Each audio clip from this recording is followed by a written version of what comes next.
I woke up dazed and confused, with my face pressed into the floor of my own trunk. My hands were tied behind my back, my ankles were tied too.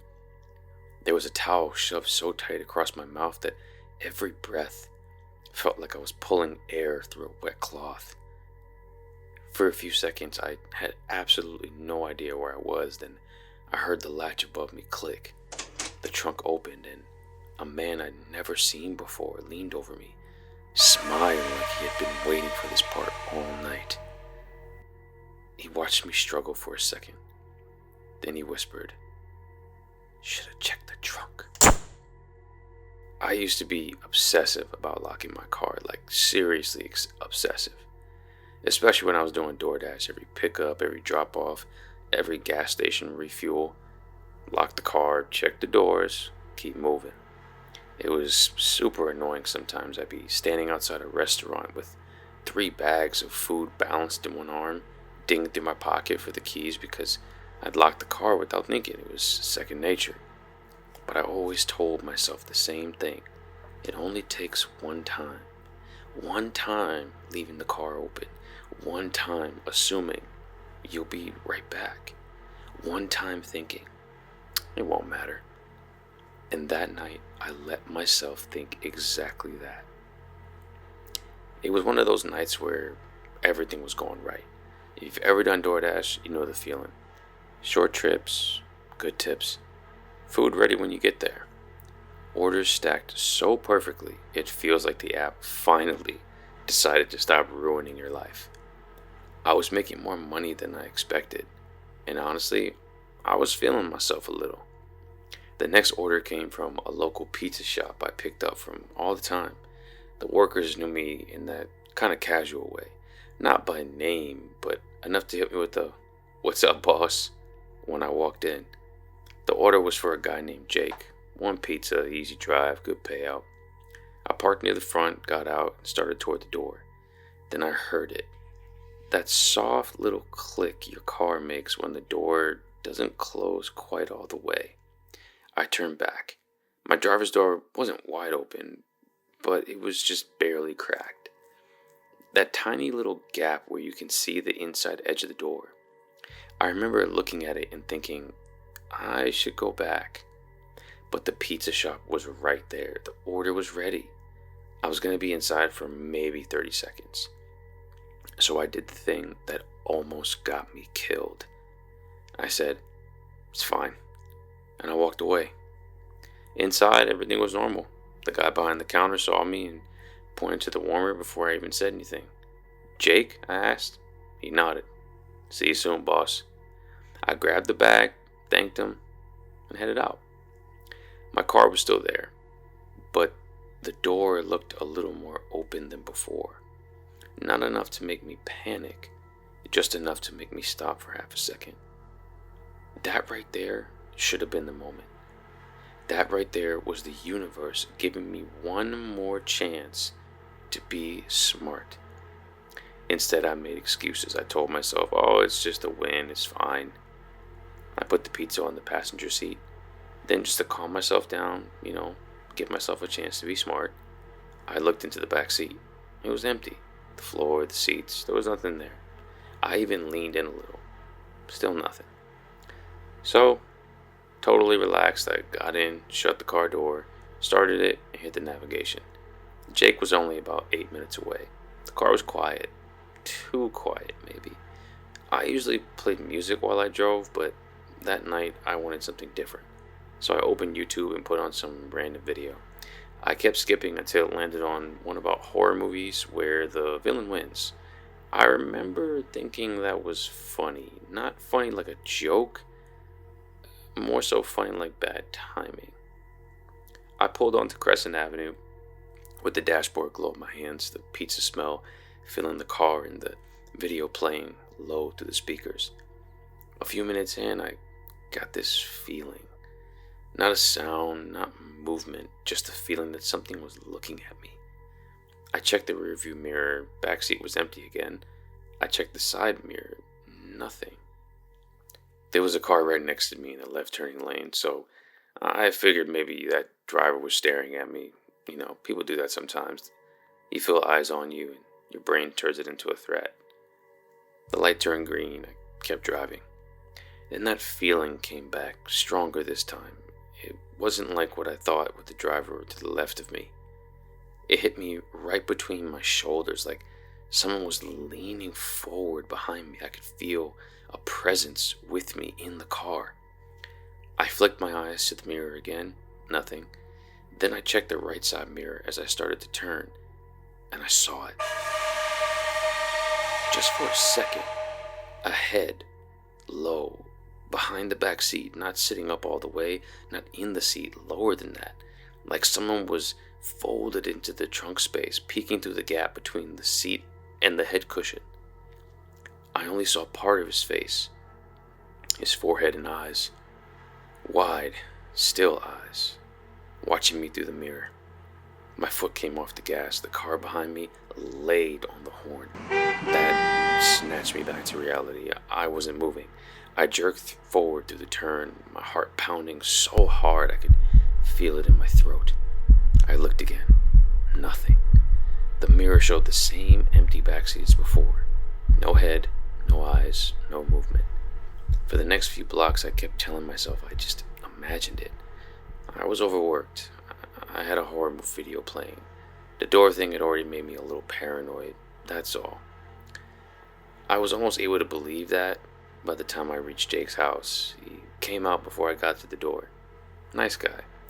He saw my Knicks hoodie and said something about the team finally making a real run. For maybe 30 seconds, I honestly wasn't scared. We talked basketball. He laughed. I laughed. He handed me an extra $5 cash tip on top of what he already tipped in the app. It was such a dope moment that I almost forgot what I saw previously.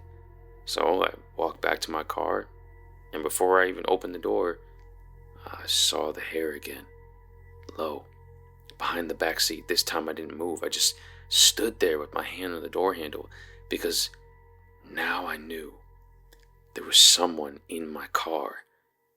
And worse than that, I had already driven with him inside it. I stepped back slowly. I tried not to look directly at the trunk area. I didn't want him to know that I knew. My phone was still in my hand.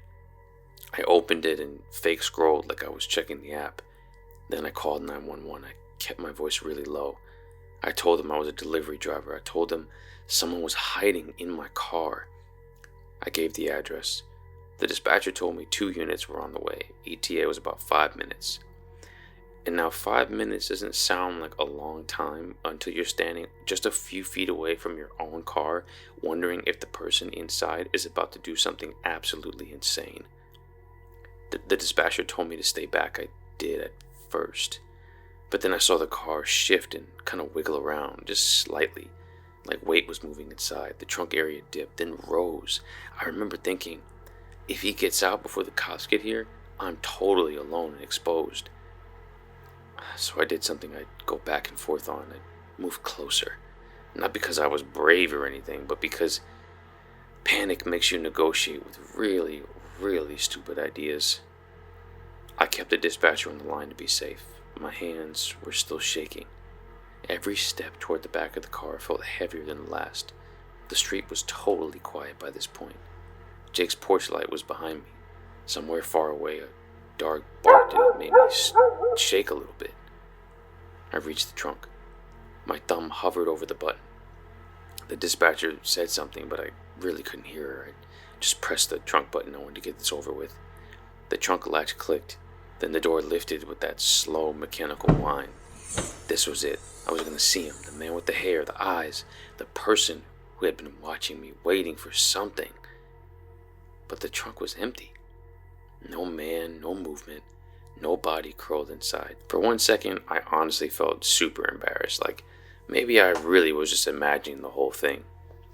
Then I heard the smallest sound behind me, like a step. I turned to face what I heard, but right as I did, everything went black. When I woke up, I couldn't move. At first, I thought maybe I was back in my apartment and just waking up like I dreamed the whole thing. I dreamed a good day at DoorDash. Then my cheek dragged against the carpet, not my house carpet, the rough, dirty liner of my truck. My hands were tied behind me, my ankles were tied. A towel wrapped around my mouth so tight that it hurt my jaw. I started kicking immediately, or at least trying to. There wasn't enough room. My shoulder hit one side of the trunk, my knees hit the other. Then the trunk opened. Cold air rushed in, and he was there, standing above me. Same hair, same eyes. Only now I could see his whole face. And he didn't look angry. That was the worst part. He looked so calm. Like this was just the next step in something he'd been planning and had already done before. I tried to scream to the towel, but nothing really came out. He smiled. It wasn't a big smile. It wasn't crazy. He was just satisfied. Like watching me realize where I was gave him exactly what he wanted. Then he reached up and started lowering the trunk. Before it closed, he leaned down and whispered, "Should have checked the trunk." The latch slammed, everything went dark. I heard him walk around the car. The driver's door opened, the seat creaked, the engine started. Hearing my own engine start from someone's hand but my own, it did something to me. Because until then, some part of my brain was still waiting for this all to make sense. Maybe waiting for me to wake up or some kind of rational explanation, but there was no rational explanation. The car shifted into gear and I totally understood. I was being taken somewhere. I started kicking as hard as I could, not just panic kicking, deliberate, rhythmic, trying to make the whole car shake in one direction. I screamed through the towel until my throat burned.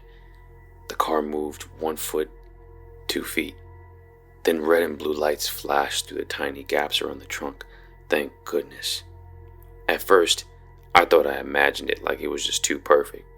Then I heard a siren chirp. The car stopped. The driver's door opened. A voice shouted, then another. I kicked harder. I screamed harder. Someone yelled, "Open the trunk!" There was movement inside. Hands on the latch. Then light poured in. A police officer looked down at me, thank goodness. For a second, nobody said anything. Then everything happened all at once. They pulled me out, cut the ties, removed that godforsaken towel. I remember sitting on the curb, shaking so hard I could barely answer any of their questions. The man was already in cuffs. He didn't yell. He didn't struggle. He didn't even say anything. He just kept looking at me as they took him away, with that same smile.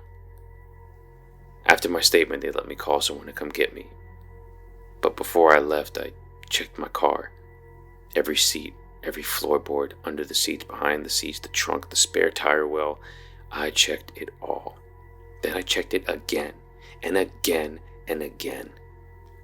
I don't even DoorDash at night anymore. Honestly, I barely like parking lots now. But if there's one thing I learned, it's this. That tiny mistake you think won't matter. The unlocked door, the cracked window, the quick pickup, I'll only be gone for 30 seconds. Someone else might be waiting for that exact moment. So if you ever come back to your car and something feels off, don't talk yourself out of it. Don't assume it was the wind. Don't assume you're being paranoid. Check the car, then check it again. Because the worst thing hiding in the dark might not be outside waiting to get in. It might already be inside waiting for you to drive away.